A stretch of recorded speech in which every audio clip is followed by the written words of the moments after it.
Hey friends, Mark Holmes here, and as always, thank you guys for watching, commenting, and subscribing to the Joe Blue Sports Report. Without you guys, man, this literally does not work. Um, you know, right about this time of year, you find out that there's two types of teams. I used to call it BTS, bad team syndrome. You're a team that's looking for a trade, either way. If you believe that you've got a team that you could challenge for the playoffs and maybe make a run, you're looking for a piece or two that might help you to get over the hump. If you're a bad team, you got that bad team syndrome, you're looking to make trades because you realize that this team this year is not it. We are jockeying for draft position because ultimately that's where you build teams. And so you're trying to get rid of overpriced talents, problem children, and looking to make trades so that way you can get draft picks. For example, the Miami Dolphins have come to the conclusion that we stink. We need to just blow this thing up and start all over. You know, it started with us getting Robert Quinn, and they have literally been just getting rid of as much talent as possible and get as many draft picks, basically for the next regime to come in. Right now, they've got 3 number 1 draft picks, you know, and many more to go with it. And so, if you're looking to make a deal, you want to go to one of those teams. Now, we're also hearing, and this is where the era is totally different from when I grew up. You know, there was no such thing as being a problem child and being traded or free agency. You dealt with the team that you're on. If your team sucked, it was up to you to try and make it a better team. Do your part. You know, you couldn't whine and have a temper tantrum and just get on to another team. At least not until free agency came along. And so we know that Mika Fitzpatrick had made it clear that he wanted out there. We know Odell was doing all of his stuff to, you know, I don't know what Odell was doing. But Brown and Le'Veon Bell, you know, they did their best to try and get into different situations. And I guess for Le'Veon Bell, it works out because he's with New England Patriots right now with all the baggage that he has. And so it seems to be now teams are following you on social media and seeing what you're doing and what you're saying, because that gives a clue to how you're really feeling. So we hear about Jalen Ramsey. You know, he is a really good player, but of course now he's kind of making some noise about wanting to get out. Now, some Cowboy fans have been saying, you know, hey, let's go ahead and make a trade for him, but we've got cornerbacks. Our problem right now with Xavier Woods being hurt is safety. Now, we have some players on there and stuff. It's not panic time just yet. We've got him out for about 6 weeks. But, you know, you want to protect yourself as much as possible. And so you become one of those teams that, you know, if we can get a piece or two, or if we can stay healthy or have that guy that can jump in if there's an injury, we're better suited to make that run. And that's where the Cowboys are right now. The Cowboys, you got to look at it and say, okay, you already got 2 wins in the division. Your offense looks pretty good. Your defense hasn't been as good as advertised. And you're all of a sudden dealing with the area where you knew you had problems going into the draft and stuff, and you really didn't address it that well. And so what you start thinking, if you're in that position, if you're thinking that this could be our opportunity to make a run for the Super Bowl, you put off the future, and that's where you say, okay, if I can get a player now that can get me that Super Bowl, I'll forego that draft pick. But Mika Fitzpatrick is not the guy. And I have concerns about him with the mouth that roared and his personality. But I say you look at a safety that is also kind of in that situation right now. Jamal Adams, who was the 6th pick in the 2017 draft. As opposed to being Jalen Ramsey, who is a great player, who is a big mouth and a more me guy, Jamal Adams is more of a team guy.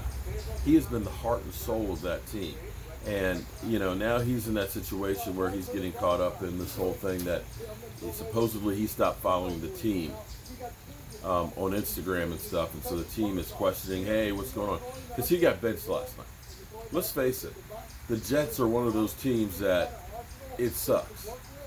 They ended up hiring a guy who couldn't make it in Miami. Miami, another team that's a fire sale. Getting Adam Gase.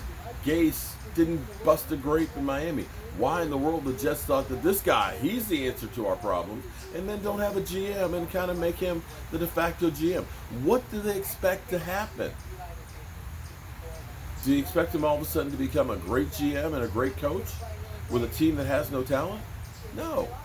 So here you have Greg Williams, who has done his tour in the NFL, and he is a very vocal defensive coordinator, kind of a hothead. He was part of the whole betting, headhunting scandal in New Orleans. Jamal Adams ended up having 2 penalties, an offside. He anticipated the snap. He was trying to make a play. He was trying to do something to spark his team, which is straight garbage. And so they benched him. And this has been a guy that has been no problems on the team, who has gotten 210 tackles in 2 years and 2 games at safety. Let me say that again. He had 199 tackles his first 2 seasons. He's not the problem in New York. He's not the guy you send a message to. So I can kind of understand him kind of being a little bit miffed. Now, if the Cowboys feel, listen, we're this close.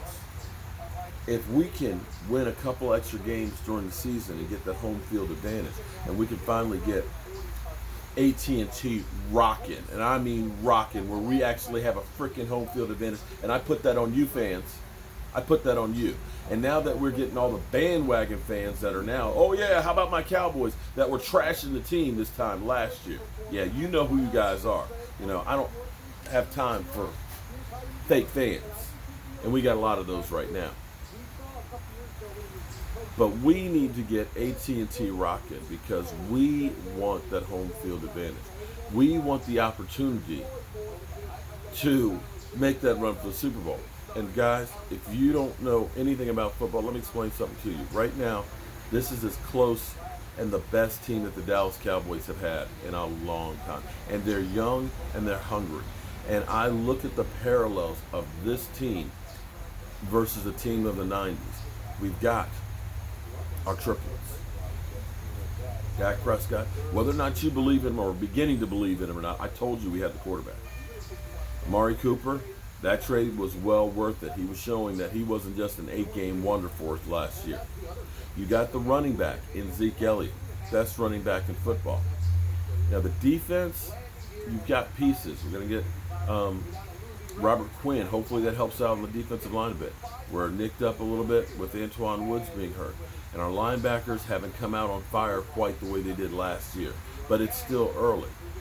But one of the things for the 90s teams, or actually 2 of the things, that shifted the power to the Dallas Cowboys and helped them along was getting Charles Haley. Charles Haley took that great piece from San Francisco, our nemesis, and brought it to us. And ended up being a guy who could end up getting people motivated. And then you got primetime Deion Sanders. I was never a big primetime fan because kind of like we have all these players that, whine about their situations. Primetime went from Atlanta to San Francisco, got a ring, came to Dallas to get a ring, and went to the Redskins and the Ravens. And, it was no loyalty. And maybe I'm just old and I'm looking for something that doesn't exist anymore. But to me, it's about taking the team that you are a part of and making that team a winner, not going to somebody else that's close to it and just saying, I'm going to go on the ride because they're close to getting it. I just don't like that. But Jamal Adams is a guy we definitely should look into.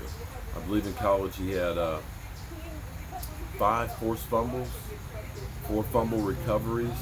He only has 1 interception thus far, but you put him underneath of Chris Richard, and I think that would be a nice move.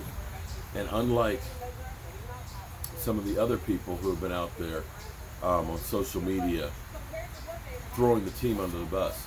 He hasn't thrown the team under the bus. He hasn't said, I want to get out. But you know the Jets stink. And that's a team that needs to blow it up and keep on moving. So we'll see what happens. Whew. We're already thinking about week 3. Time is just going too fast. I'm Mark Holmes, and well, I'll talk to you guys later.